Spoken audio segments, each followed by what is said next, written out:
পুরো ঢাকা জুড়ে পুলিশ মাদক বিরোধী অভিযান চালাচ্ছে, কিন্তু মেয়েদের তো নেশাখুরি পছন্দ। হাস্যকর হলেও এটার পিছনে খুব ইন্টারেস্টিং একটা ফ্যাক্ট আছে। According to evolution, women are preserver. So একটা ছেলে যখনই তাদের সামনে ভিকটিম কার্ড প্লে করে, তখন তাদের মধ্যে ওই মাদার ইনস্টিংক্ট চালু হয়ে যায়, ওই যে মাই লাভ ক্যান ফিক্স মি। আর অন্যের ছেলেকে ফিক্স করতে গিয়ে নিজের ফ্যামিলি ধ্বংস হয়ে যায়। সিমিলারলি পুরুষের পছন্দ বেসাহারা অরাত। Basically men are wired to be a protector. একটা মেয়ে যখন তার সামনে একটা বেচারি কার্ড প্লে করে, যেমন আমার পরিবার আমাকে বোঝে না, আমি অনেক একা, আমার জীবনে সেরকম কোনো বন্ধু নেই, এক্সও খুব বাজেভাবে ধোকা দিয়ে চলে গেছে, এগুলো শোনার পরে একটা ছেলের মধ্যে সুপার হিরো ইনস্টিংক্ট চালু হয় এবং সে ফিল করে এই মেয়েটাকে রেস্কিউ করতেই হবে। And like every other super hero in Marvel ends up losing everything. আচ্ছা, একটা বেসিক প্রশ্ন, এরকম একটা মানুষ যার কোনো ফিউচার নাই, জীবনে বন্ধু বলার মতো একটা মানুষ নাই, যারা ছিল সবাই তার শত্রু, পরিবার তার শত্রু, এক্স তার শত্রু, সে নিজে খুব ভালো, তার জীবনের পরবর্তী শত্রুকে জানেন আপনি?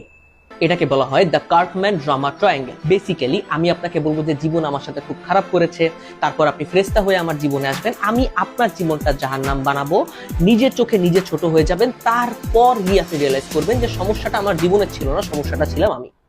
ছেলেরা সাধারণত একটা মেয়েকে দুইটা স্কেলে ফেলে, ফিউচার আর প্রেজেন্ট। ফিউচার হচ্ছে সেই মেয়েটা যাকে নিয়ে সে সিরিয়াস, বেসিক্যালি ফিউচার দেখে। প্রেজেন্ট হলো ফিউচারের সাবস্টিটিউট হিসেবে আপাতত যে জীবনে আছে বিশেষ কিছু চাহিদা মেটানোর জন্য। আবার ছেলেদের ক্ষেত্রে মেয়েদের স্কেলও দুইটা, hmm I love and who loves me.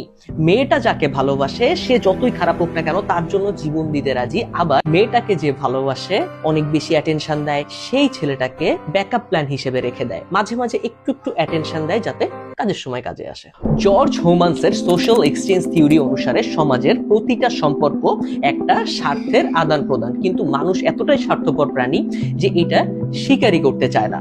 এই কারণে আপনি খেয়াল করে দেখবেন সম্পর্কের শুরুতে ছেলেটা মেয়েটাকে প্রচুর অ্যাটেনশন দেয়, কিন্তু মেয়েটা সেরকম একটা পাত্তা দেয় না। আবার সম্পর্কটা হয়ে যাওয়ার কিছুদিন পরে পুরা পাওয়ার ডাইনামিকটাই উল্টে যায়, তখন মেয়েটা ভরে ভরে ছেলেটার কাছে অ্যাটেনশন চায় বা দেয়, কিন্তু ছেলেটা ইগনোর করে। গ্রিক মিথোলজিতে বলা হয় পুরুষ হলো পাহাড়ের মতো আর নারী হলো সমুদ্র।